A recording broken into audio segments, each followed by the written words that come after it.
எதுக்கு? மற்றவங்களுக்கு கொடுக்கறதுக்கு நிறைய ரகசியமாக பேசலாம். கர்த்தர் ஸ்தோத்திரம். தேவ பிள்ளையே, தேவன் விரும்புகிற காரியம் சபை கூடுதலை விட்டுவிடக்கூடாது. சபை கூடுதலை என்ன செய்யக்கூடாது? விட்டுறக்கூடாதுங்க. ஒரு நபர் என்கிட்ட சொன்னார்,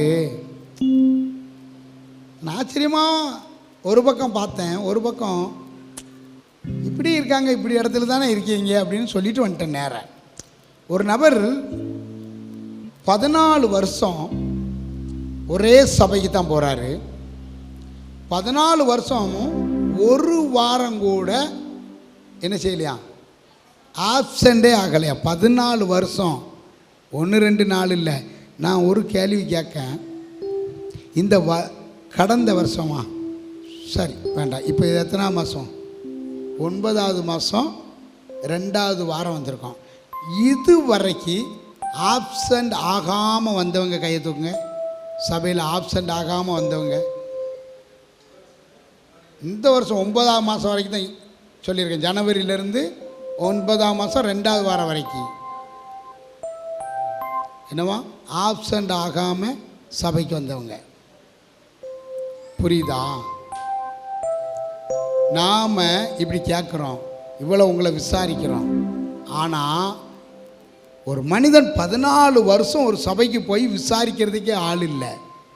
திடீர்னு அன்னைக்கு நான் இருக்கையில் ஃபோன் பண்ணுறாங்க, இல்லாட்ட இதை சொல்ல மாட்டேன், ஃபோன் பண்ணுறாங்க அந்த பையனுக்கு. அவன்கிட்ட, ஐயா சர்ச்சுக்கெல்லாம் வர்றீங்களா? நல்லா இருக்கீங்களா? சர்ச்சுக்கெல்லாம் வரீங்களா? ஆமாம் வர்றேங்க. இல்லை சர்ச்சுக்கெல்லாம் வரீங்களா என்னென்னு பாஸ்டர் விசாரிக்க சொன்னாங்க. இங்கே பாஸ்டரே விசாரித்தாலும் ஒழுங்காக வர்றதுக்கு இல்லை. அங்கே ஆளை போட்டு ஃபோனில் பேசுகிறாங்க, அதுவும் ஃபோனில் விசாரிக்காங்க, சர்ச்சுக்கெல்லாம் ஒழுங்காக வரீங்களான்னு.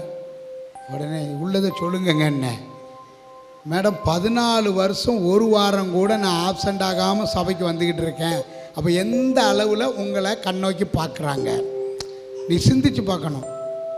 எந்த அளவில் உங்களை பார்க்குறாங்க சிந்திச்சு பாருங்க. அப்படிப்பட்ட இடம் தான் உங்களுக்கு லாய்க்கு. 14 வருஷம் ஒரு மனிதன் வாரந்தோறும் போயிட்டு இருக்கவன் ஒரு நாள் கூட வீட்டுக்கெல்லாம் வந்து ஜோம் பண்ணது கிடையாதான். நான் வீட்டு கூட்டம் வைங்க வைங்க வைங்கன்னு சொல்கிறோம். நம்ம நாட்டு கூட்டத்தை போட்டிருக்கோம், வீட்டு கூட்டத்தை போடவே இல்லை. நாட்டு கூட்டம் போடுதோம், நல்லா போடுதோம். நாட்டு கூட்டத்தில் பலதை பேசுறது, ஊழியக்காரனை பற்றியே கூட பேசுவாங்க. நாட்டு கூட்டத்தை போடுதோம், வீட்டு கூட்டம் போடலை இல்லையா? சுயநலத்தை விட்டு என்னைக்கு வெளியே வாரையோ அன்றைக்கு கர்த்தர் ஒன்று ஆசீர்வதிக்க முடியும். நீங்கள் நினைக்க இந்த ஆசீர்வாதம் எங்களுக்கு போதாதான்னு கிடையாது. இது ஆசீர்வாதமே இல்லை, இது ஆசீர்வாதமே கிடையாது. ஒன்று கர்த்தர் வைக்கணும்னு நினச்ச இடமே வேற, அந்த லெவலே வேறங்க. அதுதான் நான் உன்கிட்ட சொல்கிறேன். எப்படி இருங்க இங்கே சபை கூட, சபை மேலே எவ்வளோ பக்தி வைராக்கியம் தாகம் வாஞ்ச அன்பு இருக்கிறதோ அது மாதிரி தான் உங்கள் குடும்பம் வளரும், வீடு வளரும், தேசம் வளரும், நீ இருக்கிற இடம் வளரும். சும்மா கிடையாது, ஆண்டவர் சும்மாவாக எழுதி வச்சிருக்கிறாருங்க. அதனால் ரொம்ப ஜாக்கிரதையாக இருங்க. நீ ஆசீர்வதிக்கப்பட நீ நினைக்கிறோம், நம்ம வேலை பார்க்கணும், படிச்சிருக்கோம், வேலை பார்க்கணும், நம்ம படிக்கணும், அல்லது கையின் பிரயாசங்களை ஆசீர்வதிக்கப்படணும் அப்படின்னு சொல்லி, இதெல்லாம் ஆசீர்வாதம் கிடையாது. ஒன்று ஆசீர்வதிக்கணும்னு நினச்சிருக்கிறதே வேற, ஆசீர்வதிக்கணும் நினச்சிருக்கிறதே வேற. பஞ்சமே நடந்தாலும் நீ விதைச்சிட்டா 100 மடங்கு அறுவடை தான். அதைத்தான் கர்த்தர் விரும்புகிறார் உங்ககிட்ட. உலகம் முழுக்கும் பஞ்சம் இருக்கட்டும், ஆனால் நீ விதைச்சா அங்கே என்ன செய்யணும்? 100 மடங்கு அறுவடை நடக்கணும். அதுதான் ஆசீர்வாதம் ஒழிய சும்மா ஏதோ அன்னன்னைக்கு சாப்பாடு கிடைக்கும், மாதம் முழுக்கும் சாப்பாடு கிடைக்கும், வருஷம் முழுக்கும் சாப்பாடு கிடையாது. அது ஆசீர்வாதம் இல்லை.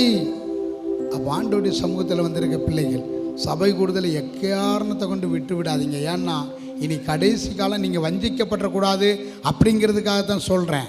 நீங்கள் சபையில் வந்து 10 ரூபா காணிக்க போடுறதுனால நான் வளர்ந்து மாடி மாடியாக கெட்டி காரு வகை வகையான காரை எடுத்து ஓட்டுறதுக்கு அல்ல, நான் அதை விரும்பவும் இல்லை. அல்லேலூயா. ஒவ்வொரு ஊழியக்காரங்களை மாதிரி நான் கார் எடுத்து ஓட்டுறேன்னா ஓட்டலாம். அங்கே நம்ம சபையில் உள்ளவங்களே என்கிட்ட சொல்லியிருக்காங்க, எதுக்கு மிச்சம் வைக்கிங்க? கார் எடுத்து ஓட்டுங்கன்னு. எனக்கு கர்த்தர் கொடுத்துருக்குது ஆலயத்தை உருவாக்கணும், அதுக்கு தான் ஓடுறேன். எனக்கு கார் எடுத்து ஓட்டினாலும் நீங்கள் யாரும் கேட்க போகிறது கிடையாது, கேட்க முடியாது, கேட்குறதுக்கு உங்களுக்கு ரைட்ஸும் கிடையாது. ஹல்லேலூயா, ஹல்லேலூயா, ஹல்லேலூயா. அப்படியே தான் இருந்தால் சொல்லிடுங்க, கேட்கலாம் கேள்வி அப்படின்னு இருந்தால் சொல்லிடுங்க.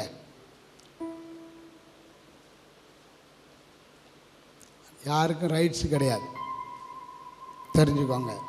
அது வேறு இடம் இருக்குது, கமிட்டி ஃபார்மு, அங்கே வேறு லெஃப்ட் ரைட்டு நானே கையெழுத்து போட்டிருக்கேன் கள்ளக்கணக்குக்கு. அந்த இடங்களில் கேட்கலாம், இங்கே இல்லை. இது கர்த்தருடைய ராஜ்யத்துக்காக ஓடுற இடம். யாரும் எந்த கேள்வியும் கேட்டு பிரேக் பண்ணி மாத்திரம் விடக்கூடாது. ஹல்லேலூயா. ஆனால் நீங்கள் வாஞ்சையோடும் தாகத்தோடு வந்து ஆண்டவருடைய சமூகத்தில் இருந்து கண்ணீரோடு அழுது புலம்பணும். கண்ணீரோட அழுது புலம்பணும். கண்ணீர் வடித்து ஜெபிக்கணுமா வேண்டாமா? அதை முதல்ல தெரிஞ்சுக்கிடுங்க. கண்ணீர் வடித்து ஜெபிக்கணுமா வேண்டாமா? ஜெபிக்கணுங்கிறவங்க மட்டும் கையை தூக்குங்க. கண்ணீர் வடித்து ஜெபிக்கணுங்க மட்டும். கண்ணீர் வடித்து ஜெபிக்க கூடாதுங்கிறவங்க மட்டும் இப்போ கையை தூக்குங்க.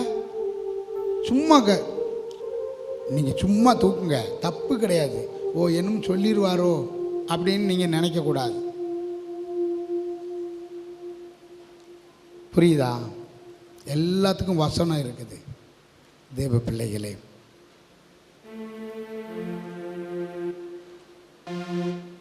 நான் இதை கொஞ்சம் சிந்தித்தேன். நான் இது வரைக்கும் உங்கள்கிட்ட இதெல்லாம் சொல்லலை இல்லையா, காணிக்கை பற்றி நீங்கள் என்கிட்ட கேள்வி கேட்கக்கூடாதுன்னு. ஆனால் இங்கே பைபிளில் உள்ள ஊழியர்கள்ட்ட யாரும் அப்படி கேள்வி கேட்டது இல்லை, கேள்வி கேட்டதில்லை. அதை குறித்து கொஞ்சம் ஆராய்ச்சி பண்ணி பார்த்தேன்.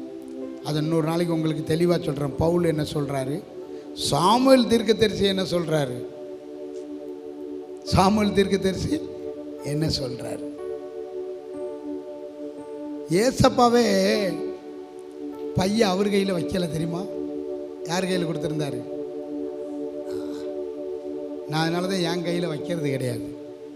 என் கையில் எல்லாத்துக்கும் அர்த்தம் உண்டு. ஆனால் நீங்கள் மற்ற சபைகளில் போய் நீங்கள் விசாரித்து பார்த்துருங்க.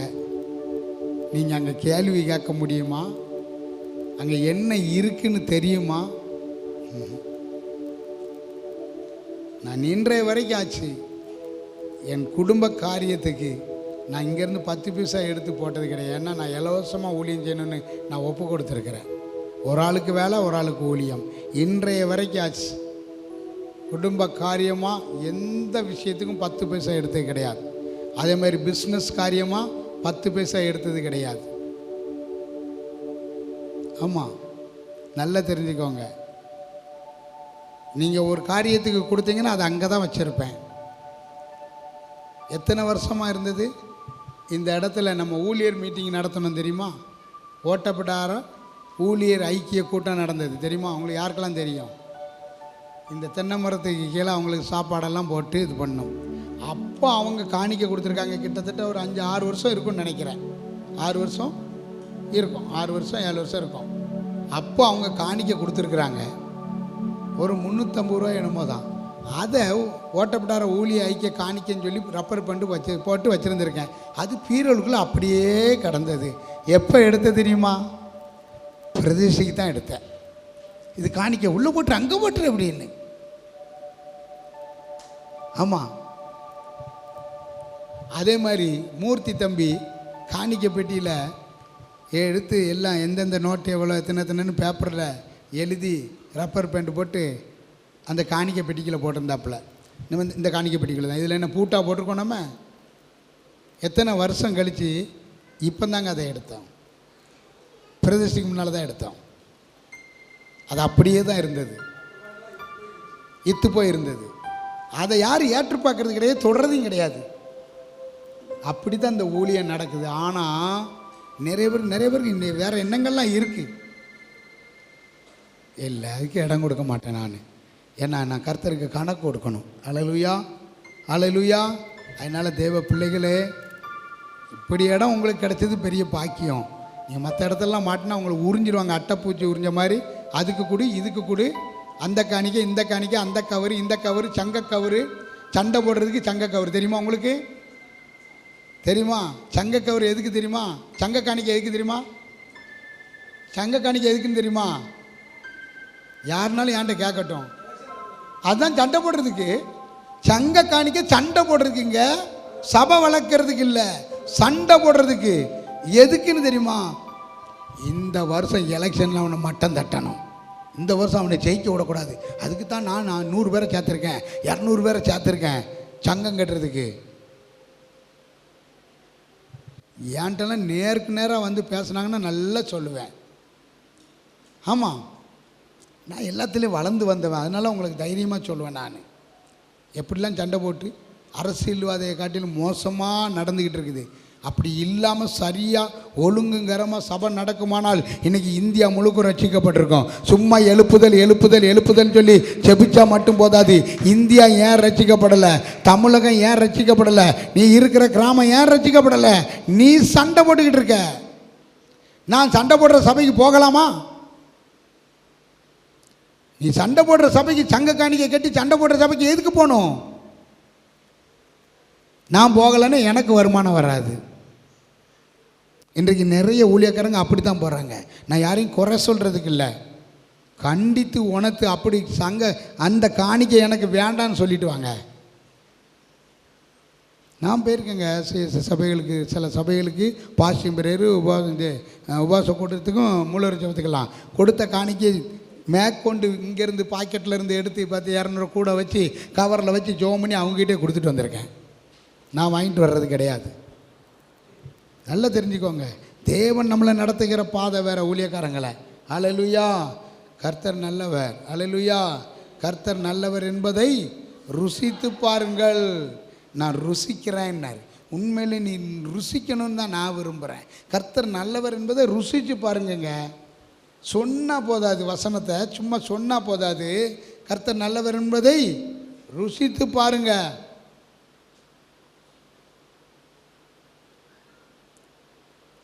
நீங்கள் எல்லாரும் ஸ்டேஜுக்கு வரணும்னு நான் விரும்புகிறேன். எதுக்குன்னு சொல்லுங்களேன் பார்ப்போம். எல்லோரும் ஸ்டேஜில் வந்து இருந்துட்டு எங்கே போக மாட்டீங்க? எங்கே போக மாட்டீங்க? சொல்லுங்கங்க. வெளியில் எந்திரிச்சு போக மாட்டீங்க. ஸ்டேஜை விட்டு வெளியே வரணும். நீங்கள் எல்லோரும் பார்ப்பீங்களா? மற்றவங்க ஸ்டேஜை விட்டு கீழே இருக்கிறதுனால தானே உங்கள் வாட்டில் இஷ்டத்துக்கு வெளியே போகிறீங்க, வாரீங்க, எல்லாம் செய்கிறீங்க. அப்படி தானே? சரி, கர்த்தர் ஸ்தோத்திரம். கர்த்தர் நடத்துவாராக. இருக்கிற காலத்தில் கர்த்தருக்காக ஓடி பழங்க. கர்த்தருடைய சமூகத்தை நினச்சி பாருங்கள். அவர் உங்களை நினைப்பதற்கு, அவர் சமூகத்தை நோக்கிப்பார், அவர் உன்னை நோக்கி பார்ப்பதற்கு. ஏன் தெரியுமா? நீ வெட்கப்பட்டு போகாமல் இருக்கிறதுக்கு. அல்லேலூயா, அல்லேலூயா. அதனால் இதை நினச்சி பாருங்கள். தேவனுடைய சமூகத்துக்கு வராமல் நீங்கள் ஆசீர்வதிக்கப்படலை. முதல்ல அதை தெரிஞ்சுக்கணும். உன் திறமையில், உன் படிப்பில், பதவியில், பட்டத்தில், உன் ஐஸ்வர்யத்தில் நீ வளர்ந்தன்னு மாத்திரம் ஒரு நாள் நினச்சிடாதீங்க. அது நினைஞ்சால் ஒன்றுக்கும், அப்படி நினச்சிங்கன்னா ஒன்றுக்கும் உதவாது. யோபு அப்படி நினைக்காமலே எல்லாம் போயிட்டு திருப்பி கர்த்தர் ரெட்டிப்பான நன்மையை கொடுத்தார். அல்லேலூயா. அப்போ நீங்களும் நான் ஏமாத்திரம். அல்லேலூயா, அல்லேலூயா, அல்லேலூயா. சரி, இந்த மாத வாக்கு அவர் சொல்ல ஆகும். அவர் கட்டளையிட அவர் ஒரு வார்த்தையை சொன்னால் போதும், அது ஆகும். அவர் கட்டளையிட்டால் அப்படியே நிற்கும். என் வாழ்க்கையில் கர்த்தாவே, என்னுடைய வாழ்க்கையில் நீங்கள் ஒரே ஒரு வார்த்தை சொல்லுங்கள், ஒரே ஒரு வார்த்தை சொல்லுங்க ஏசப்பா. ஒரே ஒரு வார்த்தை சொன்னால் போதும், அது அப்படியே ஆகும். அது அப்படியே ஆகும். மத்தேயு 8ஆம் அதிகாரத்தில் அங்கே 100க்கு அதிபதி கர்த்தர்ட்ட வந்து சொல்கிறான், ஆண்டவரே, என் வீட்டுக்கு வர்றதுக்கு நீர் தகுதி இல்லை. அப்படியே சொன்னான். நான் பாத்திரன் அல்ல. அவனுடைய தாழ்மை, அவனுடைய ஒப்பு கொடுத்தல். தேவன் நம்முடைய வீட்டுக்கு வருவதற்கு நான் பாத்திரனா இருக்கிறேனா? ஆனால் நீ பாத்திரமானா இருக்கணும். கர்த்தர் உன் வாழ்க்கை என்னும் படகுல வந்து இருக்கிறதுக்கு நீ பாத்திரவனாய் மாறணும். வந்து இருக்கிறதுக்கு மாத்திரம் இல்லை, அவர் நல்லா வந்து படுத்து ரெஸ்ட் எடுக்கிறதுக்கு நீ பாத்திரவனாக இருக்கணும். ஹல்லேலூயா, ஹல்லேலூயா, ஹல்லேலூயா. வந்து உட்கார்ந்தா கூட ஒரு 10 நிமிஷம் உங்களை பார்த்துட்டு போகலான்ட்டு வந்தேன் அப்படின்ட்டு போயிடலாம். ஆனால் ரெஸ்ட் எடுக்கணும்னா எப்படியும் ஒரு குறிப்பிட்ட நேரங்கள், குறிப்பிட்ட மணி ரெஸ்ட் எடுக்கலாம் இல்லையா? அந்த அளவுக்கு நீயும் நானும் பாத்திரவனாய் மாறணும். ஹல்லேலூயா, ஹல்லேலூயா. பாத்திரவனாய் மாறணும் தேவ பிள்ளையே. அங்கே சொல்லி கர்த்தர் அவர் சொல்ல ஆகும், அவர் கட்டளையிட நிற்கும் என்று சங்கீத புஸ்தகத்தில் 33:9 சொல்லப்பட்டிருக்கிறது. இன்றைக்கு மத்தேயு 8ஆம் அதிகாரத்தில் அங்கே என்ன சொல்லப்பட்டிருக்கிறது? 100க்கு அதிபதி பிரதியுத்தரமாக, ஆண்டவரே நீர் என் வீட்டிற்குள் பிரவேசிப்பதற்கு நான் பாத்திரன் அல்ல. ஒரே ஒரு வார்த்தை மாத்திரம் சொல்லும், அப்பொழுது என் வேலைக்காரன் சொஸ்தமாவான். அல்லேலூயா, அல்லேலூயா, அல்லேலூயா. ஒரே ஒரு வார்த்தை மட்டும் சொல்லும்,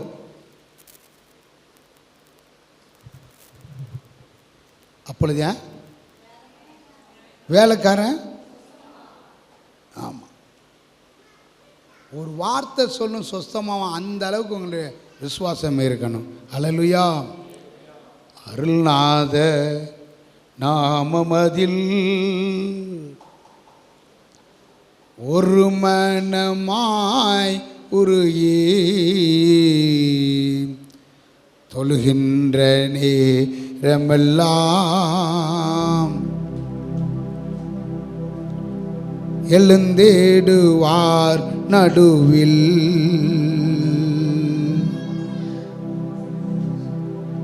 அருள்நாதர் நாமமதில் ஒரு மனமாய் உருகி தொழுகின்ற நேரமெல்லாம் எழுந்தேடுவார் நடுவில் நான் தொழுகின்ற நேரமெல்லாம் வந்தேடுவார் நடுவில். இதயம் நோரி நோரி ஆதரவோ அவரே. இதயம் நோரி நோரி ஆதரவோ அவரே. கதறல்கள் கேட்டிடுவார், பதறாமல் அணைத்திடுவார். கதறல்கள் கேட்டிடுவார், பதறாமல் அணைத்திடுவார். ஓன் கதறல்கள் கேட்டிடுவார், பதறாமல் அணைத்திடுவார். அருள்நாதர் நாமமது ஒரு மனமாய் உருகி தொழுகின்ற நேரமெல்லாம் எழுந்திடுவார் நடுவில். நாம் தொழுகின்ற நேரமெல்லாம் வந்திடுவார் நடுவில். இருவர் ஒருமனப்பட்டால் அந்த இடத்துல தேவன் வந்தருளுவார். அல்லேலூயா. இங்கே 100க்கு அதிபதி தன் விசுவாசத்தை கொண்டு 100க்கு அதிபதி தேவனோடு ஒருமனப்பட்டான். தேவனோடு ஒருமனப்பட்டதுனால எதை கொண்டு ஒருமனப்பட்டான்? தன்னுடைய தாழ்மையை கொண்டும் தன்னுடைய விசுவாசத்தை கொண்டும். அவன்கிட்ட என்ன இருந்தது? ஆனால் அவன்கிட்ட என்ன இருந்தது? அவன்கிட்ட என்ன இருந்து? வாயை திறங்க, அப்படின்னா தான் பதில் வரும். அவன்கிட்ட என்ன இருந்தது? அது சொல்லிட்டேன், தாழ்மையை கொண்டும் விசுவாசத்தை கொண்டு ஒருமனப்பட்டான். ஆனால் அவன்கிட்ட என்ன இருந்தது? அதிகாரம் இருந்தது. 100க்கு அதிபதி என்ற பவர், அந்த அதிகாரம், அந்த போஸ்டிங் இருந்தது. ஆனால் அவன் அதை என்ன செய்யலை? பயன்படுத்தலை. இன்றைக்கு நாம் எதெல்லாமோ சாக்கு பூக்கு சொல்கிறதுக்கு பயன்படுத்துகிறோம். இன்றைக்கு சபைக்கு வருவதற்கு நம்ம எதெல்லாமோ சாக்கு போக்கு சொல்லி பயன்படுத்துகிறோம். இப்போ நம்மளால தான் நம்ம வந்து சொல்ல முடியும், சுட்டி காட்ட முடியும். எக்ஸாம்பிளுக்கு கோயில்ராஜ் பிரதர் பார்த்தீங்கன்னா, என்னடா இப்போ தீமைத்தை தான் சொல்லுவார்னு அவர் நினச்சிருப்பார். நம்மளெல்லாம் சாடுதார். கோயில்ராஜ் பிரதரை திடீர்னு பார்த்தீங்கன்னா, பிரதர் இந்த மாதிரி ஒரு கூட்டம் இருக்குது பிரதர், வந்துருங்க பிரதர், சிஸ்டரை கூப்பிட்டு வந்துருங்க, பிள்ளைகளை கூட்டு, அவங்க வரமாட்டாங்க. இவங்களே தீர்மானம் பண்ணுறது, அவங்க வரமாட்டாங்க. அதுக்கு அடுத்து இல்லை வருவாங்க, வண்டி சரியில்லை. என்னதான் வண்டி சரியில்லை. நீங்கள் வண்டி சரி இருக்கோ இல்லையே, கர்த்தர் சரியாக நம்மகிட்ட இருக்காரு, அதனால நம்ம போயிடலாங்கிற விசுவாசம் உங்ககிட்ட இருந்தால் போதும்.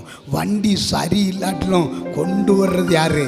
அப்பா. ஹல்லேலூயா. அப்பா. இவங்க உடனே அங்கே மாத்திரம் சொல்லிட்டு என்ன அங்கே மாத்திரம் சொல்ல மாட்டேங்கன்ற கூட இவங்க உடனே இங்கேருந்து, ஐயா வண்டியில் நாங்கள் வருவதற்கு இடம் பத்தாது. என்னவா இடம் என்ன செய்யாது? பத்தாது. ஏண்டா ஊழியக்காரங்கிட்ட சீக்கிரத்தில் வாய் விடக்கூடாது. பத்தாது. காரு இருந்தா,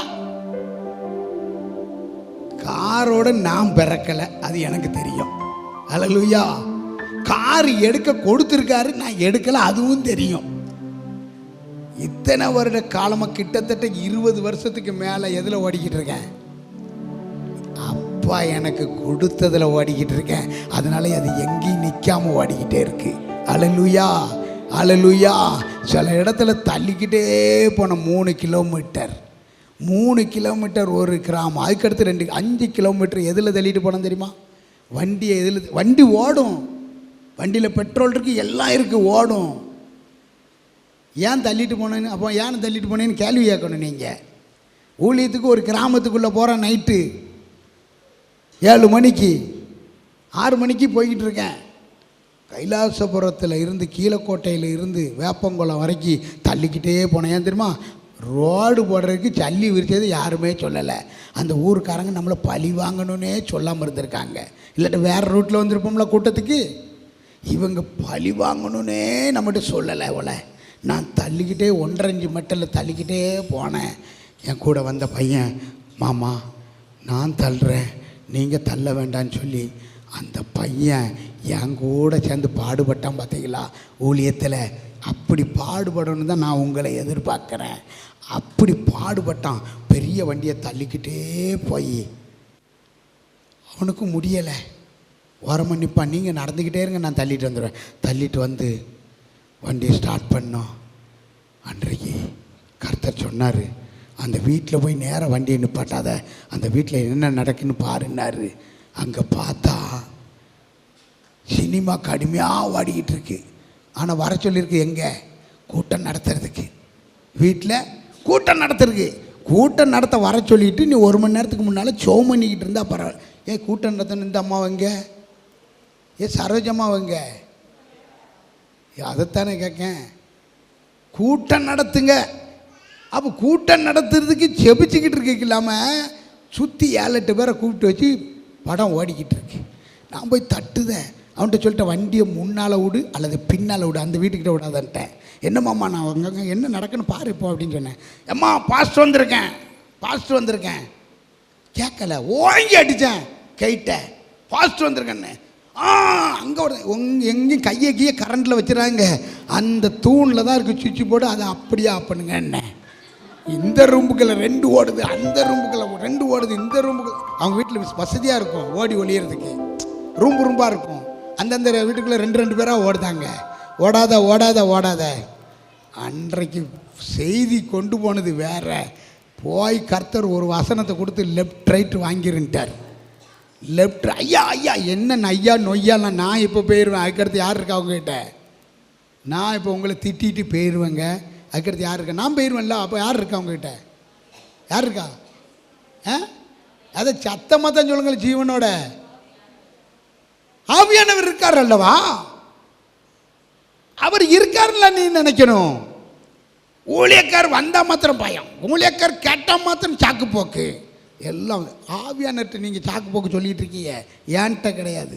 நான் உங்களை நடத்துறதுக்கு தான் வரேன ஒழிய உங்களை கூட்டி சேர்க்கறதுக்கு தான் வரணும் ஒழிய எனக்கு அந்த வேலையை கொடுத்துருக்காரு, அந்த வேலையை செய்கிறேன். நான் வேலைக்காரன் என் வேலையை செய்தேன். ஐயா கோர்ட்லேருந்து சம்மன் வருது, சம்மன் கொடுக்குறவன் வேலை சம்மனை தான் கொடுக்குறது. அக்கா உங்களை கோர்ட்டில் வந்து தீர்ப்பாக கொடுக்க போகிறான் கிடையாது. அது தீர்ப்பு கொடுக்கறது யார்? தீர்ப்பு கொடுக்கறது யார்? நமக்கு நித்திய நியாயாதிபதி ஆண்டவராய் இயேசு கிறிஸ்து. ஹல்லேலூயா, ஹல்லேலூயா. நான் சம்மன் கொடுக்க வந்தவங்க. நான் யார்? நான் பாஸ்டரு ஊழியக்காரன்னு பெரிய கொம்பா கிடையாது. எனக்கு அப்பா ஒரு கொம்பு வச்சுருக்காரு. எப்போ தெரியுமா? சம்மன் கொடுக்குற வேலையை சரியாக செஞ்சுட்டேன்னா எனக்கு என்னவா இங்கே நான் என்ன சொன்னேன் கேளுங்க. நான் என்ன சொன்னேன்? சம்மன் கொடுக்குற வேலையை நான் சரியாக செஞ்சுட்டா நான் பெரிய கொம்பா அப்படின்னு கேட்டலாம். நான் கொம்பு தான். எப்போ தெரியுமா? சம்மன் கொடுக்குற வேலை இருக்கையில் கொம்பு இல்லை. கொடுத்து இந்த வேலை முடிஞ்சு ரிட்டையர்ட் ஆகிப்போ எங்கே இருப்பேன்? ரிட்டையர்ட்னா நமக்கு என்னது? ராஜ்யம்தான் நமக்கு ரிட்டையர்ட் ஸ்டேஜில் இருக்கிறது. நமக்கு ரிட்டையர்மெண்ட்டெல்லாம் இங்கே ஓய்வெல்லாம் கிடையாது. மற்ற டீச்சர்மாருக்கெல்லாம் ஓய்வு இருக்கும், அரசு ஊழியர்களுக்கும் ஓய்வு இருக்கும், எல்லாத்துக்கும் ஓய்வு இருக்கும். ஆனால் நமக்கு அந்த ஓய்வு கிடையாது. நமக்கு ரிட்டையர்மெண்ட்டு எங்கே? அங்கே போய் இளைப்பாடுற இடம். ஹல்லேலூயா, அதுதான் ரிட்டையர்மெண்ட் ஏரியா. ஹல்லேலூயா. அப்போ சம்மன் கொடுக்குற வேலையை நான் சரியாக செஞ்ச முடிச்சாச்சுன்னா இளைப்பாடுற இடத்துல என்னவா? அவன் என் நாமத்தை அறிந்திருக்கிறபடினால் அவனை நான் உயர்ந்த அடைக்கலத்தில் வைப்பேன். நான் அவனுக்கு ஒரு கொம்பை கொடுத்து, அவனுக்கு ஒரு கொடியை கொடுத்து அவனை உயர்த்தி வைப்பேன்றார். இப்போ புரிஞ்சுக்கிட்டீங்களா? இப்போ இருக்கிற கொம்பு உங்களை முட்டுறதுக்கு இல்லை. ஹல்லேலூயா. கொம்பு என்பது உயர்த்துகிற அனுபவம், அதிகாரம். ஹல்லேலூயா, ஹல்லேலூயா. உங்களுக்கு ஒரு அதிகாரம் கொடுப்பார். எப்போ தெரியுமா? எப்போ? ராஜ்யத்தில் போய் பாடுறதுக்கு, எப்பொழுதும் ஆராதிச்சுக்கிட்டே இருக்கிறதுக்கு ஒரு அதிகாரம் இருக்குது. இங்கே அப்படி கிடையாது. குறிப்பிட்ட நேரத்தில் முடிக்கலைன்னா இவருக்கு வேறு வேலையே இல்லை, இவ்வளோ நேரம் ஆகிட்டு இன்னும் முடிக்கலை அப்படின்னு சொல்லிட்டு போய். அங்கே அப்படி கிடையாது. உங்களுக்கு ரெஸ்ட்டே கிடையாது. எப்பவும் 24 மணி நேரமும் ஓயாமல் தூதிப்பது, ஓயாமல் பாடுவது தான் அங்கே வேலையே. ஹல்லேலூயா. அப்போ இந்த 100க்கு அதிபதி சொல்கிறான், நீ ஒரு வார்த்தை மாத்திரம் சொல்லும், அப்பொழுது என் வேலைக்காரன் அவனுக்குள்ள ஒரு மனம் என்ன எப்போ இருந்தது தெரியுமா? அவன் நான் 100க்கு அதிபதிங்கிறத தூக்கி போட்டான். நான் அதிகாரம் உடையவன், அதிகாரம் படைத்தவங்கிறத தூக்கி போட்டான். வேலைக்காரன் எனக்கு இருக்காங்கிறத தூக்கி போட்டுட்டான். எல்லாம் ஆசி அந்தஸ்து ஐஸ்வர்யம் இருக்குங்கிறதெல்லாம் தூக்கி போட்டுட்டான். நான் நினச்ச ஒருத்தனை தூக்கி உள்ளேயும் போட முடியும், வெளியும் வைக்க முடியும், உட்கார வைக்க முடியும், எந்திரிக்க முடியும். போனால் போவான், வானா வருவான். இதை செய்யினா செய்வான், அதை செய்யாதன்னா செய்ய மாட்டான். இவ்வளவு அதிகாரம் எனக்குள்ளே இருந்தாலும் நான் என்னவா? என் வீட்டுக்குள்ளே நீங்கள் வர்றதுக்கு நான் பாத்திரம் இல்லை. அவன் வரக்கூடாதுன்னு சொல்லலை. அவன் என்ன சொல்லலை? வரக்கூடாதுன்னு சொல்லலை. இல்லை வீட்டை பூட்டி போட்டுட்டு ஆள் இல்லைன்னு சொல்லலை. அவன் நம்ம நீங்கள் நிறைய நேரம் சொல்லும்போது அவங்க வீட்டுக்கு ஜோம் பண்ண வரட்டா, வீட்டில் ஒருத்தர் இல்லை. வீட்டில் என்னதில்லை? ஒருத்தர் இல்லை. ஆனால் இலவசம் கொடுக்காங்க இன்றைக்கி கிராமத்தில் சொன்னால் எல்லோரும் இருப்பாங்க. எல்லாரும் நீ இலவசம் இலவசம் இலவசம்னு கேட்டே கெட்டு போயிட்டீங்க. இலவசத்தை தேடி ஓடாத.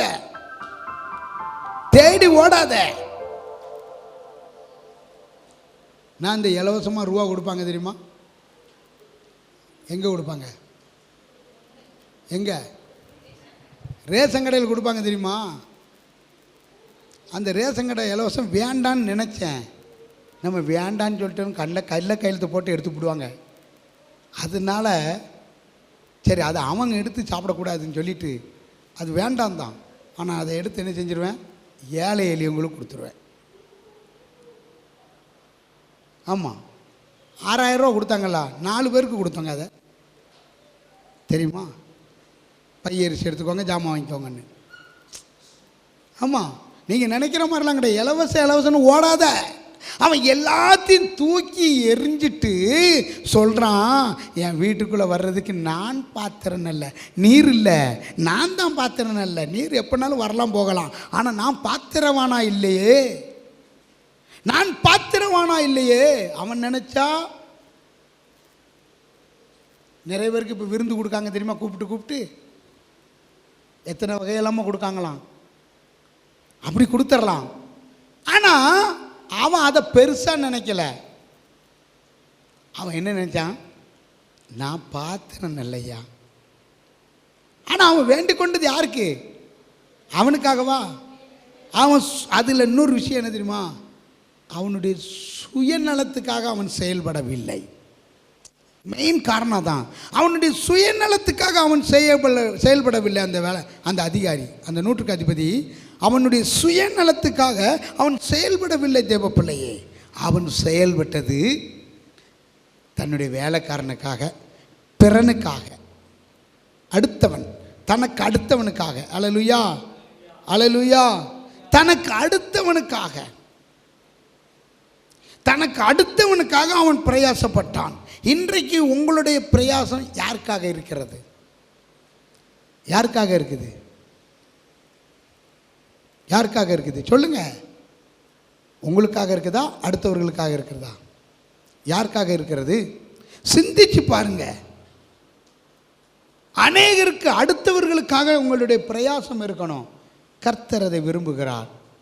அவன் அவன் வசனம் சொல்லியிருக்கு, அவன் அவன் தனக்கானவைகளை நாடாமல் பிறருக்கானதை நோக்குவானாக. வசனம் அப்படித்தாங்க சொல்லியிருக்குது. அப்போ நீ உன் சுயநலத்தை வெறுத்து விடு. சுயநலத்தை வெறுத்து விடு. அவன் சுயத்தை வெறுத்து, அவன் நினைச்சிருந்தா நான் இதுக்கு மேலே இன்னொரு அதிபதி ஆகணும்னு கேட்கலாம். அவன் அதை கேட்காம சுயத்தை வெறுத்து தன் வீட்டில் இருக்கிற அயலான் மற்றவனுக்காக, அடுத்தவனுக்காக, தன் வீட்டு வேலைக்காரனுக்காக ஆண்டவரிடத்தில் என்ன செய்கிறான்? தன் பதவியை வைத்து கேட்காம, தன் தன் அதிகாரத்தை வைத்து கேட்காம எல்லாவற்றையும் கீழே தூக்கி போட்டு, தன் காலுக்கு கீழே போட்டு விசுவாசத்தை மேலா வச்சிருந்தான். அல்லேலூயா. தாழ்மையை மேலா வச்சிருந்தான். கர்த்தருக்கு முன்பாக தாழ்மைப்படுறத மேலாக வச்சிருந்தான். விசுவாசத்தை மேலாக வச்சிருந்தான். பரிந்து கேட்கிறத மேலாய் வைத்திருந்தான். அல்லேலூயா, அல்லேலூயா, அல்லேலூயா. பரிந்து பேசணுங்க. எதுக்கு பரிந்து பேசணும்? தேவன் உங்களுக்காக, எனக்காக நியாய தீர்ப்பு நாளில் அது வர்றதுக்கு முன்னால் பரிந்து பேசிக்கிட்டு இருக்காரு.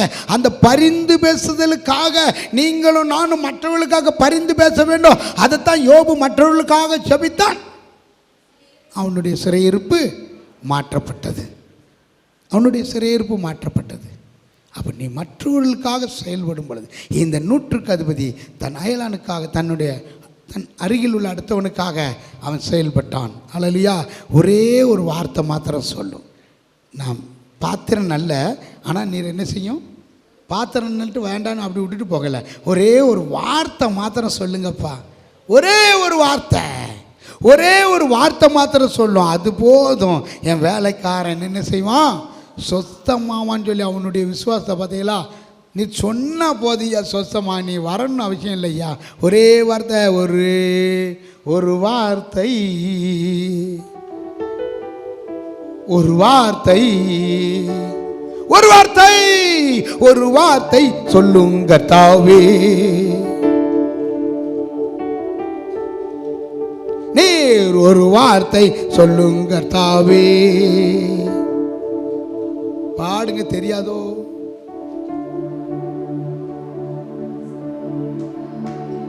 உங்களுக்கு வேண்டாம், செழிப்பே வேண்டாம், விட்டுருங்க. செழிப்பே வேண்டாம், விட்டுரு.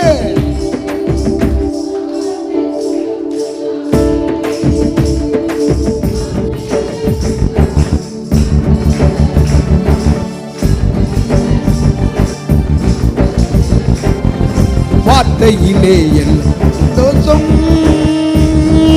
ஒரு வார்த்தை சொல்லுங்க தாவே, எங்கள் வாழ்க்கையெல்லாம் செழிப்பாகுமே. ஒரு வார்த்தை சொல்லுங்க தாவே. என் வாழ்க்கையில் சுகம், என் வாழ்க்கையில் சந்தோஷம், எல்லா சந்தோஷம், என் வாழ்க்கை செழிப்பு எப்போ தெரியுமா? கர்த்தர் இடத்திலிருந்து ஒரு வார்த்தை சொன்னா போதும். அவர் ஒரு வார்த்தை சொன்னா போதும். ஆண்டவரே, நீர் ஒரு வார்த்தை சொன்னா மாத்திரம் போதும். என் வேலைக்காரன், ஆமா தேவப்பிள்ளையே, என் வாழ்க்கை செழிப்பாகும். ஆனால் அவன் அடுத்த வார்த்தை என்ன கேட்கான்? என் சுகம். ஒரு வார்த்தை சொன்ன போது என் வாழ்க்கையில சுகம், அவன் வாழ்க்கையில சுகம் உண்டாயிரும் ஆண்டவரே. ஒரே ஒரு வார்த்தை மாத்திரம் சொல்லும். ஆனா இத சொல்லிக்கிட்டு இருக்கையில என்ன நடந்தது? தொடர்ந்து பின்னால பார்த்தீங்கன்னா எத்தனாம் மணி வேளையிலே அவன் சுகத்தை பெற்றான். அது அவர் சொன்ன மணி வேலை. அவனுடைய விசுவாசத்தை பார்த்தீங்களா? நம்ம இவ்வளவு வராமலே ஆண்டவர்கிட்ட கேட்ட உடனே சுகத்தை கொடுத்துட்டாரு வேலையில. பின்பு இயேசு நூற்றுக்கு அதிபதியை நோக்கி, நீ போகலாம், உன் விசுவாசத்தின்படி உனக்கு ஆக கடவது. கரங்களை தட்டி, நம்முடைய விசுவாசத்தின்படி தான் நமக்கு ஆகும். நீ எந்த துள்ளுனாலும் சரி, உன் விசுவாசத்தின்படி தான் உனக்கு ஆகும். அந்த நாளிகையிலே அவன் வேலைக்காரன் என்ன செஞ்சிட்டான்? சொஸ்தமானா. போய் அல்ல, ஒரே ஒரு வார்த்தை, அவர் சொல்ல ஆகும், அவர் கட்டளையிட நிற்கும். வியாதியாக இருந்தாலும் சரி நின்றும், அது நின்றும். ஒரே ஒரு வார்த்தை சொன்ன போதும். வியாதியாக இருந்தாலும் நின்றும், போயிரும். போன வாரம் எதை பார்த்தோம்? எதை பார்த்தங்க? போன வாரம் என்னத்தை பார்த்தோம்? அதுக்கு தான் சொல்லுது, எண்ணியை பார்க்க யார் வராங்க? கர்த்தரை பார்க்க வாங்கங்கிறது. அல்லேலூயா. போன வாரம் என்னத்தை பார்த்தோம்? காத்தையும் கடலையும் குறித்து பார்த்தோம். ஒரே ஒரு வார்த்தை சொன்னார், காற்று அடங்குச்சு, கடலும் கொந்தளிப்பு நின்றுட்டு. இன்றைக்கு ஒரே ஒரு வார்த்தை சொன்னா போதும், வியாதி சொஸ்தமானது. அல்லேலூயா. விசுவாசம் வலுவானது. விசுவாசத்திலையும் அவன் வலுவடைஞ்சிட்டான், வியாதியும் சொஸ்தமாயிட்டு. எந்த மணி வேலை? இந்த மணி வேலையில். அல்லேலூயா. அல்லேலூயா. நீர் ஒரே ஒரு வார்த்தை மாத்திரம் சொன்னால் போதும். அல்லேலூயா. அல்லேலூயா. இப்படி நீ விசுவாசத்தில் வளரணும். நீங்கள் இது கடைசி காலம், இந்த விசுவாசத்தில் நீங்கள் வளர முடியாது. ஆனால் நீ வளரணும்னு சொல்லி தான் உங்களை தார்க்கம் போச்சு குத்திக்கிட்டே இருக்கிறது, வேற ஒன்றும் இல்லை. சொன்னதே சொல்லி பிளேடு போட்டுக்கிட்டு இருக்காருன்னு சொல்லாத. பிளேடு போட்டுனாலும் உன்னை விசுவாசத்தில் வளர்க்கணுங்கிறது தான் என்னுடைய ஆசை. அல்லேலூயா. அல்லேலூயா. அல்லேலூயா. அப்போ ஒரே ஒரு வார்த்தை சொன்னோன்னு அங்கே வேலை சொன்னோம். ரைட், ஸ்தோத்திரம், நன்றி கர்த்தருக்கு ஸ்தோத்திரம். அடுத்து கானானிய ஸ்திரீ, அங்கே ஒருத்தி இருக்கிறா. அவ சொல்கிறா, ஆண்டவரே ஆண்டவரே,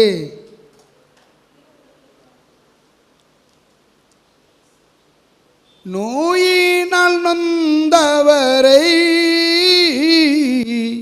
தாயன்பால் அணைப்பவரே, நோயினால் நொந்தவரை தாயன்பால் அணைப்பவரே, பரிகாரி நானே என்பார், பட்சமாய் தாங்கிடுவார். பரிகாரி நானே என்பார், பட்சமாய் தாங்கிடுவார்.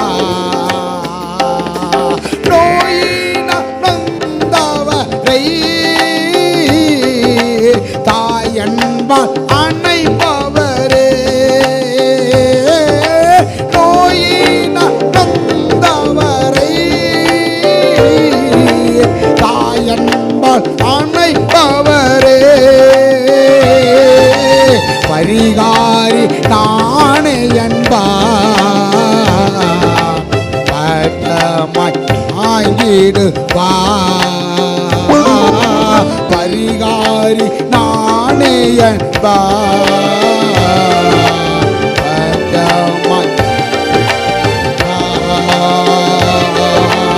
அருள்நாத நாமம் அதில் ஒரு மனமாய் தொழுகின்ற நேரமல்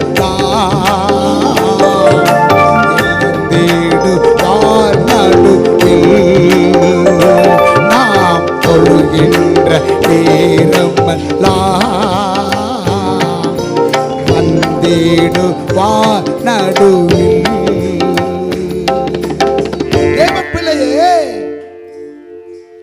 அங்கே கானானிய ஸ்திரீ அந்த வழியை ஆண்டவர் வந்தோடனே ஏசப்பாட்ட வந்து என்ன சொல்றா, ஆண்டவரே எனக்கு உதவி செய்யும் என்று அவரை பணிந்து கொண்டார். அவர் அவளை நோக்கி எங்க வா, பிள்ளைகளின் அப்பத்தை எடுத்து. யார்கிட்ட தாய் அன்பு இருக்கும்?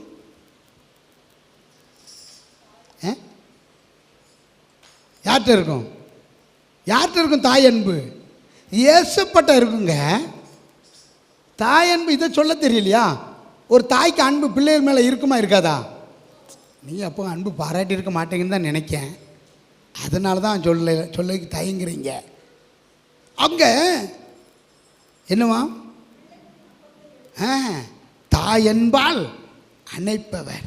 அவள் கேட்க பிள்ளைக்கு தன் பிள்ளை மேலே அவளுக்கு அவ்வளவு அன்பு இருந்தது. தன் பிள்ளை படுற பாட பார்த்தா, வேதனையை பார்த்தா என்ன செய்கிறா, ஐயோ என் பிள்ளை என்ன செய்யுது, வேதனைப்படுகிறது ஆண்டவரே அப்படின்னு சொல்லி அவள் நிற்கிறாள். ஆண்டவரே என் மகள் கொடிய வேதனைப்படுகிறாள்.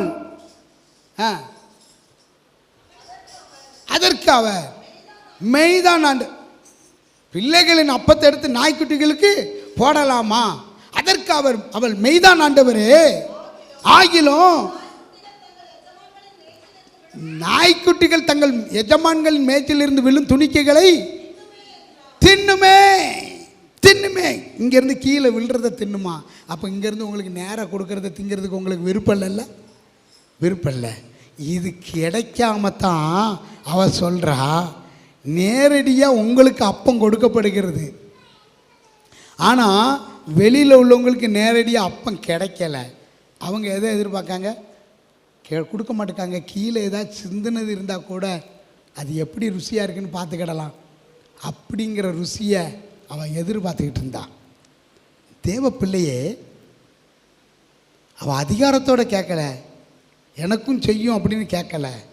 நீர் இந்த உலகத்துக்கு எல்லாத்துக்கும் தானே வந்தீர், எனக்கும் செய்யும் அப்படி அதிகாரத்தில் அவள் கேட்கல. அவள் கேட்குறா, எப்படி கேட்குறா, மெய்தான் ஆண்டவரே, ஆகிலும் மேஜையிலிருந்து நீர் சாப்பிட்ற எச்சு கீழே பிள்ளை உங்கள் பிள்ளைகள், அது யார், உங்கள் பிள்ளைகள் சாப்பிட்டு சிந்தும்ல அந்த எச்சாவது கிடைக்குமா? அந்த பருக்கு அந்த ஏதாவது கிடைக்குமா? அந்த ஏதாவது கிடைக்குமா?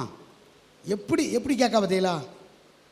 அந்த ஏதாவது கிடைச்சாலும் போதும் ஐயா, எனக்கு நேரடியாக அந்த அப்பம் கிடைக்காட்டலும் அதுலேருந்து பிஞ்சு கீழே விடுறது கிடைச்சா போதுன்னு சொல்லி அவள் தன்னை தாழ்த்தி எவ்வளவு தாழ்த்த முடியுமோ நாயின்னு கூட சொல்லிவிட்டாரு. என்ன சொல்லிட்டாரு? வெளியே போ நாயா அப்படிம்பாங்க தெரியுமா? நம்ம என்ன வந்துடும், நமக்கு என்ன வந்துடும், சுருத்து வந்துடும், நமக்கு என்ன வந்துடும், व्यसனம் வந்துடும். என்ன என்ன சொன்ன சந்தையா, என்ன சொன்ன, என்ன வந்துடும், இன்னொன்று சொன்னேனே, சுருத்து व्यसனத்தையும் நம்ம தூக்கி தூர போட்டுறணும். ஹல்லேலூயா. என்ன செய்யணுமா? நம்மகிட்ட இருக்கிற சுருத்தையும் தூக்கி தூர போட்டுறணும், व्यसனத்தையும் தூக்கி தூர போட்டுறணும். அப்பனா நீ அற்புதத்தை காண முடியும். தூக்கி தூர எரிஞ்சிரு. மேஜையிலிருந்து விழும் துணிக்க கூட கிடைக்குமா? கிடைக்காதா? அது கிடைச்சாலும் போதும். அந்த தாகமும் வாஞ்சையும் நமக்குள்ள வேணும். அந்த தாகமும் வாஞ்சையும் நமக்குள்ள வேணும். டேய் இங்கே வா, இங்கே வந்து உட்கார், உனக்கு சாக்லேட் தரேன், வரிசை உட்கார். வேறு யார் கையை காலை நீட்டுறது யாராக இருந்தால் இங்கே அனுப்பி விட்ருங்க. ஹல்லேலூயா, ஹல்லேலூயா. வெரி ரொம்ப பிடிக்கும் எனக்கு. ஏன்னா உடனே சொன்னோடனே கீழ்ப்படிஞ்சிட்டான் பார்த்தீங்களா? பெருசுக்கு தான் கீழ்ப்படிய மாட்டேங்குது, சின்னதுக்கெல்லாம் கீழ்ப்படியுதுங்க. பெருசுக்கு தான் கீழ்ப்படிஞ்சு வராது. என்னை திட்டிக்கிட்டே இருப்பாருன்னு சொல்லி ஓடிடுறது. சுருத்து உங்களுக்கு வரக்கூடாது, व्यसனமும் உங்களுக்கு வரக்கூடாது. என் நன்மைக்காக சொல்கிறாருன்னு நீ ஏற்றுக்கிட்டனா நீ நன்மை பெறுவாய். என் நன்மைக்காக சொல்கிறாருன்னு சொல்லி ஏற்றுக்கிட்டனா நீ நன்மை பெறுவா. அவள் அப்படி ஏற்றுக்கிட்டா. எப்படி ஏற்றுக்கிட்டா? நீ நாயின்னு நீர் சொன்னாலும் சரி, எனக்கு என்னென்ன சொன்னாலும் பரவாயில்ல, நாய்க்குட்டியாகவே நான் இருந்துட்டு போகிறேன் பரவாயில்லன்னு சொன்னால் நன்மையை பெற்றுக்கொண்டா தேவ பிள்ளையே. நாயின்னு சொன்னால் கூட போதும், சொன்னாலும் பரவாயில்ல ஆண்டவரே அந்த வார்த்தையிலையும் ஒரு வல்லமை உண்டு. நீர் நாயின் சொல்றதுல ஒரு வல்லமை உண்டு. நாய்க்குட்டிகளுக்கு போட முடியாது, உண்மைதான் ஆண்டவரே. நன்றியற்ற நாய்க்கு போடக்கூடாது, நன்றி உள்ள நாய்க்கு போடலாம். நான் நன்றி உள்ளவளாக இருப்பேன். சொல்லாமல் சொல்லிட்டா மெய்தான் ஆண்டவரே. நாய்க்குட்டிகள் தின்னும்லா. நாய்க்குட்டி தான் நம்மளை சுற்றி சுற்றி வரும் தெரியுமா? பெரிய நாய் ஓடிடும். பெரிய நாய் என்ன செஞ்சிடும்? ஓடிடும் தெரியுமா? பெரிய நாய் என்ன செய்யும்? திடீர்னு அங்கே ஒரு நாய் வந்துச்சுன்னா லொல்லொண்டு போகும், இல்லை அவங்களுக்கு தோஸ்தாக இருந்துச்சுன்னா அங்கே ஓடிடுவாங்க. ஆனால் சின்ன நாய் மாத்திரம் எப்படி இருக்கும்? எப்படி வரும்? நம்ம காலை சுற்றிக்கிட்டே வரும். நீ சின்ன நாய்க்குட்டியாக ஒன்று ஒப்பு கொடுத்துரு. என்னவா? நாய்க்குட்டிகள் தின்னுமே. நான் நாய்க்குட்டி தான் ஆண்டவரே, உங்கள் காலடியை தான் சுற்றி சுற்றி வரேன் நான். நீர் நாயின்னு சொன்னாலும் சரி, நாய்க்குட்டின்னு சொன்னாலும் பரவாயில்ல, நான் எங்கே வரேன்? உங்கள் காலை சுற்றி சுற்றி வரேன், சுற்றி சுற்றி வரேன். நாய்க்குட்டிகள் தின்னுமே. இயேசு அவளுக்கு பிரதியுத்தரமாக, ஸ்திரியே விசுவாசம் பெரியது, நீ விரும்புகிறபடி உனக்கு ஆக கடவது. அந்நேரமே, எந்நேரமே ஒரு வார்த்தை அவர் சொன்னார் தெரியுமா? அந்த நேரமே ஒரு வார்த்தை என்ன சொன்னார்? ஏடா லிவி என்ன சொன்னார்? என்ன சொன்னார்? லிவி யார் இங்கே இருக்காங்களோ? ஓ சரி சரி.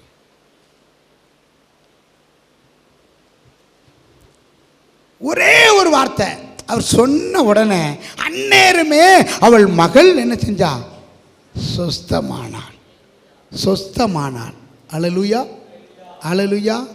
தேவனிடத்திலிருந்து ஒரு வார்த்தை சொன்ன போதுங்க, அவர் சொல்ல ஆகும், அவர் கட்டளையிட நிற்கும். அவர் சொன்ன போது அது ஆகும். அப்படியே அவர் கட்டளையிட நிற்கும். தேவ பிள்ளையே, அவர் சொல்றதுக்கு இடம் கொடு. அவர் ஒரு வார்த்தை சொல்றதுக்கு இடம் கொடு. அவர் சொல்றதுக்கு இடம் கொடுங்க. நீ சொல்றதுக்கே இடம் கொடுக்கலன்னா அவர் எப்படி உன்னை ஆசீர்வதிக்க முடியும்? உன்னை சுகப்படுத்த முடியும்? எப்படி உன்னை பாதுகாக்க முடியும்? எப்படி விடுதலை கொடுக்க முடியும்? தேவ பிள்ளையே, அவர் சொல்றதுக்கு முதல்ல இடம் கொடுக்கணுமே.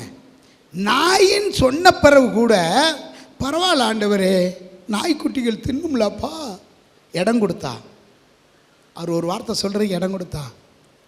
என்னை திட்டிவிட்டாரு, என்னை ஏசிவிட்டாரு, இன்னும் நாங்கள் வரவே மாட்டோம். போ, நீ விடுதலை வரணும்னா வா, இல்லைன்னா போ, அவ்வளோதான். அல்லேலூயா, அல்லேலூயா, அல்லேலூயா. அதனால தான் நம்ம எப்போவுமே காணிக்கை ஏன் வாங்கக்கூடாதுன்னு ஆண்டவர் எனக்கு சொல்லி கொடுத்துருக்காரு.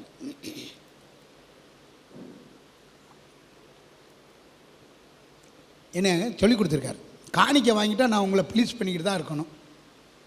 அதனால தான் இத்தனை வருஷ காலமாக காணிக்கையே வாங்காமல் அதை எடுத்து என் வீட்டுக்கு பயன்படுத்தாமல் கர்த்தருடைய ஊழியத்துக்கென்றே பயன்படுத்தி ஓட வச்சுருக்காரு. எதுக்கு தெரியுமா? உங்களை ப்ளீஸ் பண்ணக்கூடாதுன்னு சொல்லித்தான். எனக்கு முதல்ல ஆண்டவர் சொல்லி கொடுத்தது தான், கடிந்து கொண்டு சித்து போதிக்க பழகிக்கோ அப்படின்னு இருக்காரு. அல்லேலூயா, அல்லேலூயா. கடிந்து கொள்றார் அவளை பார்த்து. பிள்ளைகளின் அப்பத்தை எடுத்து நாய்க்குட்டிக்கு போட முடியாது. மெய்தான் ஆண்டவரே, கீழே விழுறதையா சாப்பிட்டுக்கிடுதேன். அந்த இதில் கிடைக்கிற விடுதலை போதும் எனக்கு. உனக்கு இவ்வளவு அப்பத்தை எடுத்து கொடுத்து அந்த விடுதலையை பெற்றுக்கொள்ள உனக்கால முடியலை. அப்போ டைரெக்டாக உங்களுக்கு கிடைக்கி. இதை வாங்கி சாப்பிட்டுட்டே நீ பலனடைய முடியலை, சுகமடைய முடியவில்லை, வளர முடியவில்லை. ஆவிக்குரிய வாழ்க்கையில் விசுவாசத்தில் வளர முடியவில்லை. ஆனால் அவ சொல்கிறா, கீழே விழுற ஒரு சின்ன சின்ன துளி, சின்னதை அதை சாப்பிட்டு அதில் கிடைக்கிற விடுதலை எனக்கு போதையா, அதே பெருசையா. அந்த விடுதலையே இவ்வளவு பெருசாக இருந்தா நீ நேரடியாக போஜனத்தை சாப்பிட்டுட்டு இருக்காயே, வார்த்தையனும் மன்னாவை சாப்பிட்டு கொண்டு இருக்கிறாயே. டைரக்டாக மன்னாவை கொடுத்த யாருக்கு? இஸ்ரவேல் ஜனங்களுக்கு பரலோகத்தில் தேவதூதர்கள் சாப்பிடுற மன்னாவை கொடுத்தார் அல்லவா? நேரடியாக சாப்பிட்ட உனக்கு கடின இருதயம், காது பெருசாயிட்டு. தேவ பிள்ளையே, எத்தனை போதனை வந்தாலும் சரி அதை கேட்டு திரும்பு. ஓசியாவில் சொல்லியிருக்கு 14ஆம் அதிகாரத்தில், வார்த்தையை கேட்டு மனம் திரும்பு. வார்த்தையை கொண்டு என்ன செய்ய? திரும்புங்கள். உங்கள் அக்கிரமத்தை விட்டு திரும்புங்கள். உதடுகளின் காளையாகிய பலியை செலுத்து.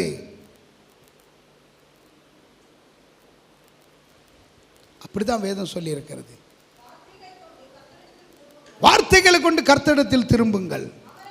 அவரை நோக்கி தேவரீர் எல்லா அக்கிரமத்தையும் நீக்கி எங்களை தயவாய் அங்கீகரித்தருளும். அப்பொழுது நாங்கள் எங்கள் உதடுகளின் காளையாகிய பலியை செலுத்துவோம். எங்க அம்மா அடிக்கடி பாடுறது அதுதான். சொத்தரிப்பேன் சொத்தரிப்பேன் இயேசுதேவனை, சொத்தரிப்பேன் சொத்தரிப்பேன் இயேசுதேவனை, என் ஜீவனுள்ள நாட்கள் எல்லாம் சொத்தரிப்பேன் நான், என் ஜீவனுள்ள நாட்கள் எல்லாம் சொத்தரிப்பேன் நான். ஆகாயத்து பட்சிகளை போஷிக்கும் தேவன், ஆகாயத்து பட்சிகளை போஷிக்கும் தேவன், தினமும் என்னை போஷிப்பதா சொத்தரிப்பேன் நான், தினமும் என்னை போஷிப்பதா சொத்தரிப்பேன் நான். சொத்தரிப்பேன் சொத்தரிப்பேன் இயேசுதேவனை, சொத்தரிப்பேன் சொத்தரிப்பேன் இயேசுதேவனை, என் ஜீவனுள்ள நாட்கள் எல்லாம் சொத்தரிப்பேன் நான், என் ஜீவனுள்ள நாட்கள் எல்லாம் சொத்தரிப்பேன் நான். என்னுடைய நோய்களையும் காயங்களாலே, என்னுடைய நோய்களையும் காயங்களாலே என்றென்றைக்குமாய் தீர்த்ததினா சொத்தரிப்பேன் நான், என்றென்றைக்குமாய் தீர்த்ததினா சொத்தரிப்பேன் நான். சொத்தரிப்பேன் சொத்தரிப்பேன் இயேசுதேவனை, சொத்தரிப்பேன் சொத்தரிப்பேன் இயேசுதேவனை, என் ஜீவனுள்ள நாட்கள் எல்லாம் சொத்தரிப்பேன் நான், என் ஜீவனுள்ள நாட்கள் எல்லாம். கரங்களை கொண்டு வந்து மட்டும் நல்ல உச்சாம கரங்களை தட்டு. இன்னும் காணாது தேவப்பிள்ளை, நீ கரங்களை தட்டும் பொழுது கட்டுகள் உடைகிறது காண முடியும் தேவப்பிள்ளை, உன் நரம்புகளுக்குள்ள பலன் உண்டாகிறது காண முடியும் தேவப்பிள்ளை. நாளைக்கு நாம் உன்னுடைக்காய் உன் சிந்தனைகளை, நாளை தினம் உன்னுடைக்காய் உன் சிந்தனைகளை கவலையற்றதாக்கினதா சொத்தரிப்பேன் நான், கவலையற்றதாக்கினதா சொத்தரிப்பேன் நான். சொத்தரிப்பேன் சொத்தரிப்பேன் சொத்தரிப்பேன் இயேசுதேவனை, ஜீவனுள்ள நாட்கள் எல்லாம் சொத்தரிப்பேன் நான், என் ஜீவனுள்ள நாட்கள் எல்லாம் சொத்தரிப்பேன் நான். வார்த்தையை கொண்டு நீ மனம் திரும்பிட்டன்னா, இதெல்லாம் விசுவாச அறிக்கை. நான் சொன்னதெல்லாம் தெரியுமா? நாளைய தினம் ஊனுடைக்காய சிந்தனைகளை கவலையற்றது ஆக்கினாராம். எங்கள் அம்மா எதை பற்றியுமே கவலைப்படாது, ஸ்தோத்திர பலி மட்டும் இடும். எந்த நேரம் நைட்டில் எழுந்துச்சு பார்த்தாலும் ஸ்தோத்திரம் போட்டுக்கிட்டே இருக்கு. எப்போ தூங்குதாங்க எப்போ எந்திரிக்காங்கன்னே தெரியாது. எங்கள் அம்மாவுடைய அம்மா அதுக்கு சாட்சி. நைட்டு 11:30 மணிக்கு மேலே சத்தம் கேட்கலன்னா மணி 11:30 12 அப்படின்றவங்க பக்கத்து வீட்டுக்காரங்க. காலையில் 3 மணிலேருந்து 3:30க்குள்ளே சத்தம் கேட்டுனா மணி 3:30 ஆயிட்டு அப்படிம்பாங்க. ஏன்னா ஸ்தோத்திர பலி இட்டுக்கிட்டே இருப்பாங்க. அதனுடைய பலன் தான் நம்மளை இப்படி பலப்படுத்திக்கிட்டு இருக்கு. தாயின் கண்ணீரின் ஜெபம். இந்த தாய் கண்ணீர் வடிக்க வர்ற என் பிள்ளைக்கு சுகத்தை தார் ஆண்டவரே. இந்த கானானிய ஸ்திரீ அதுபோல தான் என் தாய் எனக்கு சொல்லி கொடுத்தது. பரலோக ராஜ்யத்தில் பொக்கிஷத்தை சேர்த்து வைங்கடா, இந்த பூலோகத்தில் திருடன் திருடிடுவான், கரையை அரிச்சிரும், ஒன்றுக்கு உதவாமல் போயிடும். ஆமாம், ஃபைட் பண்ணுவோம். அப்போவுமே நான் சொல்ல யாருமா திருடுவானோம்மா நம்ம பணத்தை பரலோகத்தை வானத்தில் உண்டே போட முடியும்னு கேட்டிருக்கேன். நான் இப்படியா கேள்வி கேட்டால் கொண்டு வந்து நிப்பாட்டுறேன் பாரு, நிப்பாட்டிட்டார். அல்லேலூயா. நான் ஊழியமே வேண்டான்னு சொன்னவன், கல்யாணம் முடிக்காமல் ஊழியம் அப்படியா சொன்னேன்னு கல்யாணத்துக்கு ஏற்பாடு பண்ண சொன்னவன், வம்பு பண்ணினவன் நான். ஊழியம் வேண்டான்னு எங்கேயும் சுற்றி சுற்றி விட மாட்டேன்ட்டார். சங்கீதம் 139:5 படி அவர் முற்புறத்தில் விருப்பத்தில் நெருக்கி அவருடைய கரத்தை தலையின் மேலே வச்சு ஒரு அம்முக்கு கம்மிக்க வச்சுருக்காரு. அல்லேலூயா. ஆம் தேவப்பிள்ளையே, இந்த ஒரு வார்த்தை அவ சொன்ன அந்த நிமிஷ வேலையிலே என்ன செஞ்சாராம்? என்ன செஞ்சா? சுகம் பெற்றுட்டா. அல்லேலூயா. நீ அவர் ஒரு வார்த்தை சொன்ன போதும், அவர் சொன்ன மணி வேலையில் உனக்கு சுகத்தை கொடுக்கணும்னா நீ வார்த்தை கொண்டு மனம் திரும்பி அக்கிரமங்களிலிருந்து விடுதலையாக்கி மீறுதலிலிருந்து விடுதலையாக்கி சோத்திர பலியிட்டு கர்த்தருடைய நாமத்தை மகிமைப்படுத்திக்கிட்டே இருந்தா என்ன செய்வாயா? நீ அப்படி சோத்திரம் போட்டு கர்த்தரை மகிமைப்படுத்தியிருந்தா கத்திரிக்காய் எடை போட மாட்டேங்க. எத்தனை கிலோ, என்ன விலை? நாங்கள் அப்போ முன்னாடி கேட்போங்க, ஒருத்தங்க இப்படி தூங்கிட்டா கத்திரிக்காய் என்ன விலை அப்படிம்போம். அதே மாதிரி இப்போ சபையிலையும் கேட்க வேண்டியதாகி போச்சு. அப்போ பிரசங்கம் தூங்குற மாதிரி இருக்குன்னு அர்த்தம். அப்படி தானே? நீ ஆவிக்குள்ள உன் இருதயத்தை கர்த்தர் பக்கமாக திருப்பி இருப்பாயானால், கர்த்தாவே லீதியாளின் இருதயத்தை திறந்தருளின கர்த்தர் என் இருதயத்தை வார்த்தையை கேட்கும்படியாக திறந்தருளும் என்று நீ உள்ளத்தின் ஆழத்திலிருந்து கர்த்தரிடத்தில் கேட்டிருப்பாயானால் உன் இருதயம் திறந்தே இருக்கும். வார்த்தை உனக்குள் வரும் பொழுது, வார்த்தை எனக்குள் வரும் பொழுது அது அனல் கொண்டது என்று வேதம் சொல்லி இருக்கிறது. அந்த அனலாய் இருப்பாய் தேவ பிள்ளையே. உன்னை அப்படி வளர்க்கத்தான் நான் விரும்புகிறேன். நீ சும்மா பேருக்கு மெம்பர் மாதிரி வந்துட்டு போகிறதுக்கு இல்லை. இந்த வாலிபம் கர்த்தருக்குரியது. வாலிபத்தை கர்த்தருக்கு நேராக திருப்பி பார். உன் வாழ்க்கையில் செழிப்பு உண்டாகும் தேவ பிள்ளையே. வாலிபத்தை கர்த்தருக்கு நேராய் திருப்பின வேதாகமத்தில் இருக்கிறவர்களை குறித்து உனக்கு அடையாளம் காட்டித்தாரேன், எவ்வளவு செழிப்பாய் மாறினார்கள் என்று. வாலிபம் கர்த்தருக்குரியது, வாலிபம் உலகத்துக்குரியது அல்ல. வாலிபத்தை நீ கர்த்தருக்கு நேராக திருப்பி பார். வாலிபனே, உன் சிருஷ்டிகரை நினை.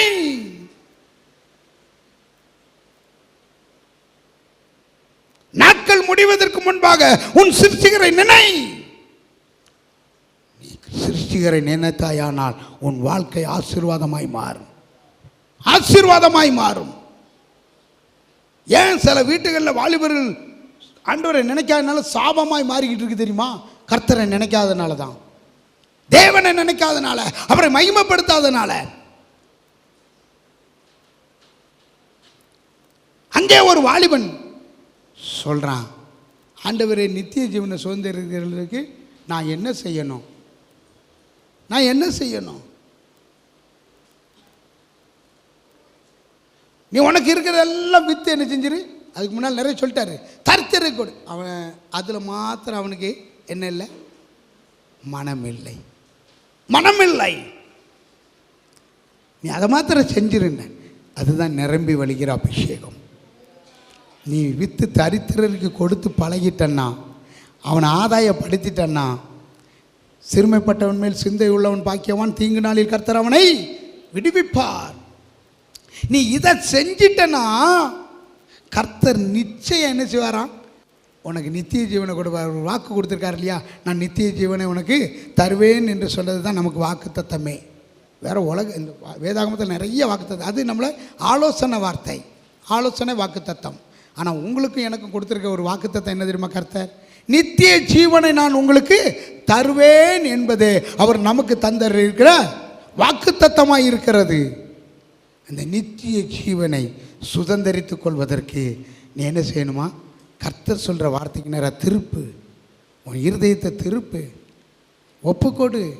கர்த்தர் நிச்சயம் உன்னை நடத்துவார். ஒரே ஒரு வார்த்தை சொல்லுங்கப்பா, நான் திரும்பணும். தேவன் கர்த்தருடைய வார்த்தையை கேட்பதற்கு லீதியாளின் இருதயத்தை திறந்தருளினார் என்று அப்போஸ்தலர் நடவடிக்கையில் சொல்லப்பட்டிருக்கிறது. அப்போ உன் இருதயம் திறக்கப்படணும். நீ கர்த்தருக்கு நேராக இவன் இருதயம் அந்த என்னதுலாம் அவனுடைய ஐஸ்வர்யத்தில் இருந்தது. அவன் இருதயத்தை பார்த்து ஆண்டவர் சொன்னார், நீ திறந்தரலையா ராஜ்யத்துக்கு நேராக உன் இருதயத்தை. மாயையால் நந்தவரே, மாயையில் மயங்கினோரை ததையை தந்து மாற்றுவாரே. என்னவா? மாயையில் மயங்கி கிடக்கிற உங்களை தயையை கொடுத்து மாற்றுவாராம். இப்பொழுது ஒப்பு கொடுத்தாயானால், இப்பொழுது ஒப்பு கொடுக்க போகிறோம். எல்லாரும் அப்படி முழங்கால் படிட்டு, மாயையில் மயங்கினோரை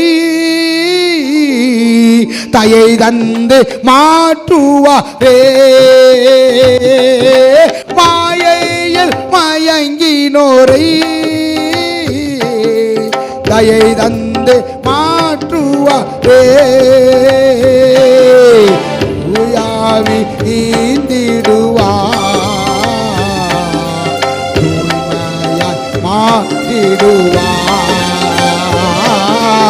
தூயாவி ஈந்திடு பரிசுத்த ஆவியை ஈந்திடுவார் தேவர்களே.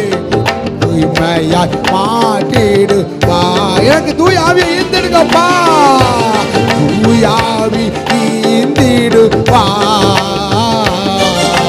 தூய்மையாய் மாற்றிடுவா. தூயாவி இந்த கடைசி காலத்துல வந்து கொண்டிருக்கிற தேவர்களே, ஆண்டவருடைய வருகை மிக சமீபமாயிட்டு. இனி மாயையில நீ மயங்கி தெரியாதே. கர்த்தருடைய தாய் அன்புக்குள்ள வாங்க, சபையின் தாய் அன்புக்குள்ள வாங்க, கர்த்தருடைய அன்புக்குள்ள வாங்க, ராஜ்யத்தின் அன்புக்குள்ள வாங்க. தேவ பிள்ளையே, கர்த்தர் உன்னிடத்தில் எதிர்பார்க்கிறது ஒரு தேவ அபிஷேகம். என்னை நிரப்புகிறது நான் உணர்கிறேன். இப்பொழுதே பெற்றுக்கொள்ள அந்த அபிஷேக வல்லமையை, அந்த வல்லமையை பெற்றுக்கொள், அந்த அபிஷேகத்தை பெற்றுக்கொள்ளு. மாயையில் மயங்கினோரை தயை தந்து மாட்டிவாரே. மாயையில் மயங்கினோரை தயை தந்து மாட்டுவாரே. தூயாவி ஈந்திடுவா. தூய்மையாய் மாட்டிடுவா. தூயாவி ஈந்திடுவா. தூய்மையாய் நடத்திடுவா. அருளாத நாமத்தில் ஒரு மனமா புரியே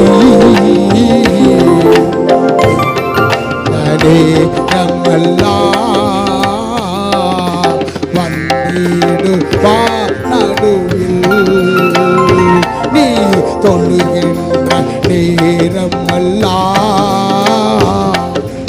வந்திடுவா. நடுவில் நீ தொழுகின்ற நேரம் அல்லா வந்திடுவா. நடுவில் நன்றி ஆவியானவரே, நன்றி பரிசுத்த ஆவியானவரே, நன்றி பரிசுத்த ஆவியானவரே. நான் தொழுகின்ற நேரமெல்லாம் நீங்கள் எங்கள் மத்தியில் வரணுமப்பா, மத்தியில் வரணுமப்பா. அவர்கள் எல்லாரும் ஓரிடத்தில் ஒருமனப்பட்டு கூடினார்கள். பெந்தேகோஸ்தே என்னும் நாளில் மேல் வீட்டில் அவர்கள் எல்லாரும் ஒருமனப்பட்டு கூடினார்களே, அப்பொழுது பலத்த காற்று போல் இறங்கினதே. அதே அபிஷேக வல்லமை சபைகளில் இறங்கட்டும் தகப்பனே, சபைகளில் ஊற்றப்பட்டு கர்த்தாவே. இப்பொழுது தேவ வல்லமை, இப்பொழுது தேவ வல்லமை, அபிஷேக வல்லமை ஊற்றுங்க, அபிஷேக வல்லமை. தூய்மையின் ஆவியை ஊற்றுங்க, தூய்மையின் ஆவியை ஊற்றுங்க, தூய்மையின் ஆவியை ஊற்றுங்க. வல்லமை, வல்லமை. Power the name of Jesus, fire the name of Jesus. பெற்றுக்கொள்ள அபிஷேக வல்லமையை, பெற்றுக்கொள்ள அபிஷேக வல்லமையை. Receive power the name of Jesus. Hallelujah, hallelujah, hallelujah. துதிக்கிறோம், ஹalleluya. சோதரிக்கிறோம் தகப்பனே. ஆவியானவர் முழுதுமாய் பொறுப்பெடுத்துக் கொள்வீராக. அப்பிரயோஜனமற்றவர்களப்பா, கடமை மாத்திரம் செய்திருக்கிறோம். மற்றவர்களுக்கு போதிக்கிற நான் தானே ஆகாதவனா போகாதபடிக்கு என்னை நானே தாழ்த்தி உம்முடைய சமூகத்தில் ஒப்பு கொடுக்கிறேன்பா. நீங்க மகிமைப்படணும், உங்க நாம மகிமைப்படணும். இந்த நாளிலே வந்திருக்கிற பிள்ளைகளை நம்முடைய கரத்தில் ஒப்பு கொடுக்கிறேன் கர்த்தாவே. பிள்ளைகளை நம்முடைய உள்ளங்கையில் வரைந்து பாதுகாத்துக்கோங்கப்பா.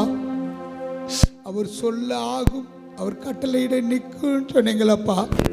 பிள்ளைகளுக்கு விரோதமாக இருக்கிற எதிர் சக்தியில் ஒரே ஒரு சொல்லல அப்பா. பிள்ளைகளை ஆசீர்வதிங்க.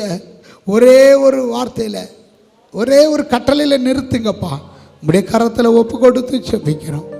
நாள் வந்திருக்கிற பிள்ளைகள் முழு குடும்பத்தையும் குடும்பமாக ரட்சித்து ஆசீர்வதிங்க. உங்கள் கரத்தில் மாத்திரம் எங்களை அர்ப்பணித்து ஒப்பு கொடுக்குறேன். எங்களை தாழ்மையாய் வெறுமையாக்கி ஒப்பு கொடுத்து செபிக்கிறோம். முற்றிலுமாய் பொறுப்படுத்திக் கொள்ளுங்க. பெரிய காரியம் செய்யுங்க. பிள்ளைகள் தேவைகள்லாம் சந்திங்க. ஒவ்வொரு பிள்ளைகளுடைய தேவைகள் இருக்கிறது. ஒரே ஒரு வார்த்தை சொல்லுங்கள், அது ஆசீர்வாதமாய் மாறும். பிள்ளைகள் தேவை எதுவாக இருந்தாலும் அவங்க கேட்கும் பொழுது நீங்கள் ஒரே ஒரு வார்த்தை தயவாய் சொல்லும்படியாக உங்கள் சமூகத்தில் கெஞ்சி மன்றாடுப்பா. நீர் தயவு, உங்கள் தயவினால் சொல்லுங்கள், ஒரு வார்த்தை சொல்லுங்கப்பா, சொல்லுங்கள், அப்பொழுதே நிறைவேறும். உங்கள் கரத்தில் ஒப்பு கொடுத்து செபிக்கிறோம். பெரிய காரியம் செய்யுங்க. கூட்டி சேர்க்கிற அனுபவத்தை தாங்க. இயேசுவின் நாமத்தில் கேட்குறேன் ஜீவன் நல்ல பிதாவே, ஆமேன், ஆமேன். ஹல்லேலூயா, ஹல்லேலூயா, ஹல்லேலூயா. குற்றங்களை மன்னித்தாரே, நோய்களை நீக்கினாரே, குற்றங்களை மன்னித்தாரே, நோய்களை நீக்கினாரே, படுகொலியினின்று மீட்டாரே, ஜீவனை மீட்டாரே.